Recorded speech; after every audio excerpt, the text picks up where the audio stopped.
Nesse vídeo nós vamos falar sobre a segunda lei de Newton, ou o princípio fundamental da dinâmica. É rapidinho, é depois da vinheta.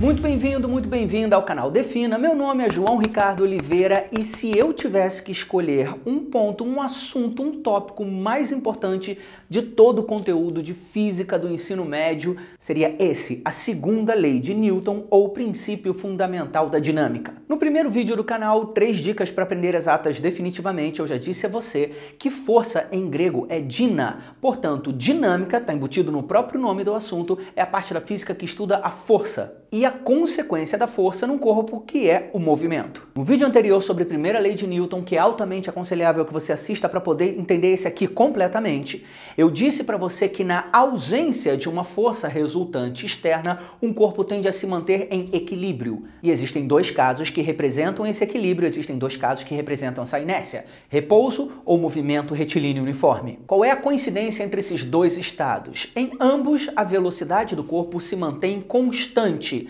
igual a 0 no caso do repouso, ou diferente de 0 no caso do MRU, mas em qualquer um dos 2 casos, constante. E quando eu digo constante, não é constante apenas no módulo, é constante em módulo, direção e sentido, porque velocidade, vamos sempre lembrar disso, é uma grandeza vetorial e por isso é representada por 3 características. Mesmo que uma velocidade mantenha seu módulo constante, mas mude de direção, falando português claro, um corpo fazendo curva, eu não poderia dizer nesse caso que a velocidade se manteve constante. E do que fala a segunda lei de Newton? Ela fala exatamente aquilo que a primeira lei de Newton deixa de falar. Por isso que eu gosto sempre de dizer, é legal que você tenha essa imagem na cabeça, que a primeira lei de Newton e a segunda lei de Newton é como se fossem 2 lados da mesma moeda. Uma complementa a outra com perfeição. O que uma analisa é exatamente o que a outra deixa de analisar e vice-versa. A gente poderia até dizer que o enunciado da segunda lei de Newton começa exatamente onde termina o enunciado da primeira lei. Vamos lembrar do enunciado da primeira lei que a gente falou no vídeo anterior. Todo corpo tende a manter seu estado de repouso ou movimento retilíneo uniforme, a não ser que atue sobre ele uma força resultante externa. E se atuar? Segunda lei de Newton. Bom, então vamos entender.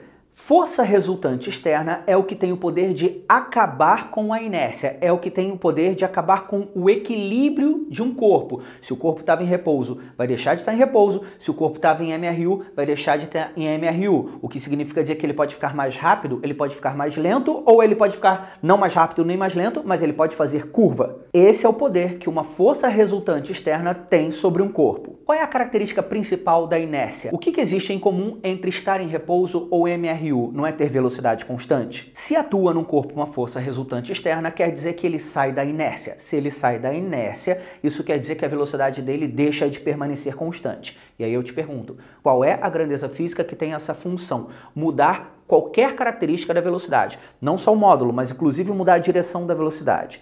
Não é a aceleração? Então vamos juntar as peças desse quebra-cabeça e vamos chegar juntos à conclusão lógica disso tudo. Vamos lá. O que é preciso para um corpo estar na inércia? Não ter força resultante externa atuando sobre ele. Se isso acontecer, isso significa dizer que a velocidade dele vai permanecer constante. Igual ou diferente de 0, não importa, mas constante. E se passar a atuar sobre ele uma força resultante externa? Primeira conclusão, a gente acaba com a inércia dele. Consequência disso, a velocidade dele deixa de ser constante. Qual é a grandeza física que altera a velocidade? É a aceleração. Então ele passa a desenvolver uma aceleração. Vamos agora ligar o início de todo esse raciocínio com o final de todo esse raciocínio. Se uma força resultante externa passa a atuar sobre um corpo, ele passa, como consequência disso, a desenvolver uma certa aceleração. Agora pensa comigo, o que você acha que força resultante e aceleração são? São grandezas direta ou inversamente proporcionais? Lembrando que grandezas diretamente proporcionais são aquelas que variam no mesmo sentido. Quando uma aumenta, isso obriga a outra a aumentar também. Grandezas inversamente proporcionais são aquelas que variam em sentidos contrários. Quando uma diminui, a outra aumenta. Quando uma aumenta, a outra diminui. Usa seu bom senso, usa seu poder de dedução e tenta chegar a uma conclusão. Imagina um carro. À medida que você aumenta a força resultante que atua sobre esse carro, o que você acha que vai acontecer com a aceleração dele? Vai aumentar ou vai diminuir? Vai aumentar. Quanto maior a força resultante que atua sobre um corpo, maior a aceleração que ele desenvolve. Então nós chegamos à conclusão de que força resultante e aceleração são diretamente proporcionais. No vídeo, o link também vai estar na descrição. O segredo para resolver questões sem cálculo. Nós falamos sobre grandezas diretamente e grandezas inversamente proporcionais, e lá eu disse para você que grandezas diretamente proporcionais se relacionam matematicamente da seguinte forma: variável sobre variável igual a constante. Se força resultante e aceleração, nós acabamos de chegar à conclusão que são grandezas diretamente proporcionais, então nós vamos colocar força resultante dividida por aceleração igual a constante. E quem seria essa constante no caso do corpo? Seria a massa desse corpo. Nós podemos entender, essa definição que eu vou dar agora para você não está correta, não é 100% precisa, mas é uma aproximação aceitável para aquilo que a gente chama de física clássica, a física de ensino médio. Nós podemos entender como massa de um corpo sendo a quantidade de matéria que ele tem. Quanto mais matéria ele tem, mais massa. Se você imaginar um carro e você aumenta a força resultante que atua sobre ele, a conclusão lógica disso é que a aceleração que ele desenvolve vai aumentar. E o que permanece constante no carro? É a massa dele. O carro não vai engordar, o carro não vai emagrecer. Então, quando a gente escreve força resultante dividida por aceleração igual a massa, ligando a nossa visão de raio-x e olhando para aquilo que está por trás disso, o que nós vamos enxergar é variável dividida por variável igual a constante. Como a personagem principal da nossa história é a força resultante, isso está no próprio nome da matéria, então nós vamos isolar força resultante e chegamos a força resultante igual a massa vezes aceleração. Mas atenção, calma que a segunda lei de Newton não está pronta, falta coisa aqui. A segunda lei de Newton não é isso, nós estamos num processo, ainda vamos finalizar, porque está faltando chapeuzinho.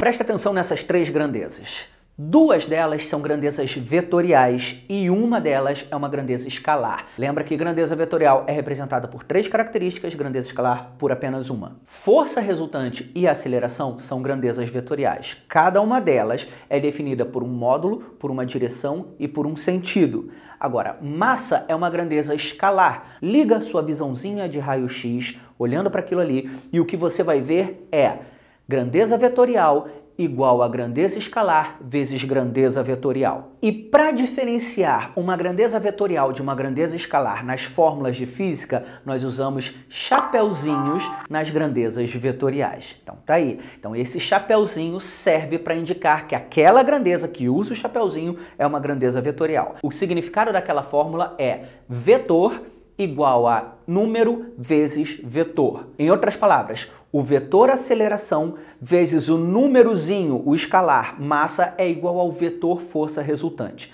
Então, o vetor força resultante nós podemos dizer que é um vetor derivado do vetor aceleração. Um vetor está surgindo a partir de outro, que foi multiplicado por um número, foi multiplicado por um escalar.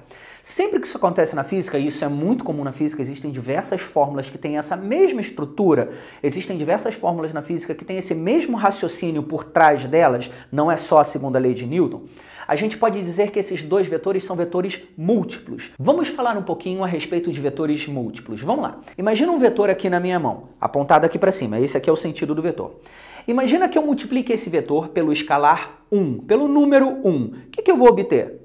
Um novo vetor igual a esse, concorda comigo? Então, esse vetor vezes 1 dá um novo vetor idêntico a ele. Próximo caso, imagina que esse vetor vai ser multiplicado por um escalar, por um número maior do que 1. Nós vamos obter um vetor assim, nós vamos obter um vetor um pouco maior do que o vetor original. Concorda comigo? Quando a gente multiplica alguma coisa por um número maior do que 1, a gente obtém algo maior do que tínhamos originalmente. Próximo caso.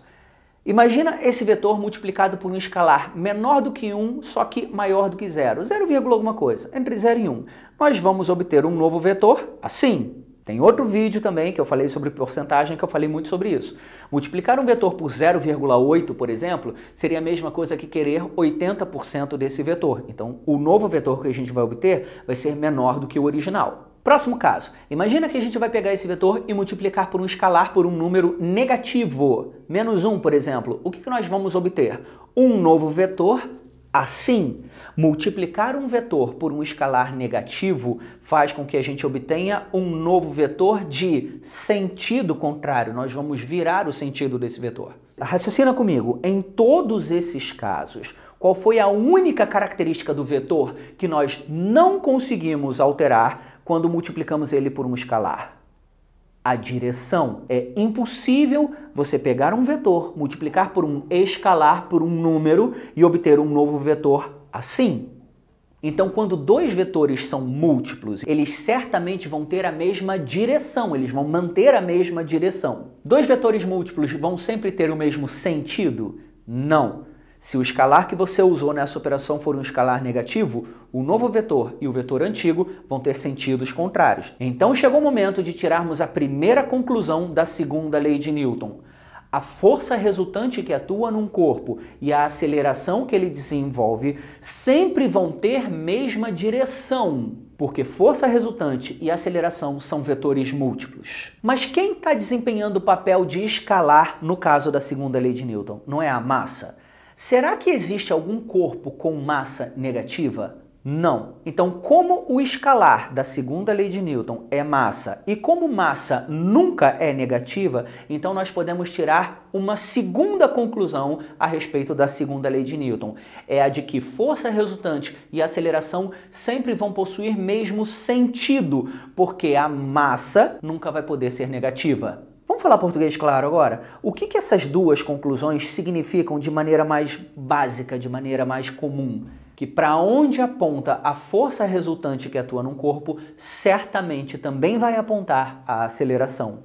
Força resultante e aceleração sempre vão ter mesma direção e mesmo sentido. Esse é o recado mais importante que a segunda lei de Newton nos dá. Então, se esse vídeo te ajudou a entender um pouquinho mais sobre a segunda lei de Newton, se inscreva no canal, clica no sininho para não perder as notificações quando saírem vídeos novos, dá o seu like e compartilha, porque isso vai ajudar outras pessoas e vai ajudar o canal a continuar produzindo conteúdo. Beijos, abraços e até a próxima.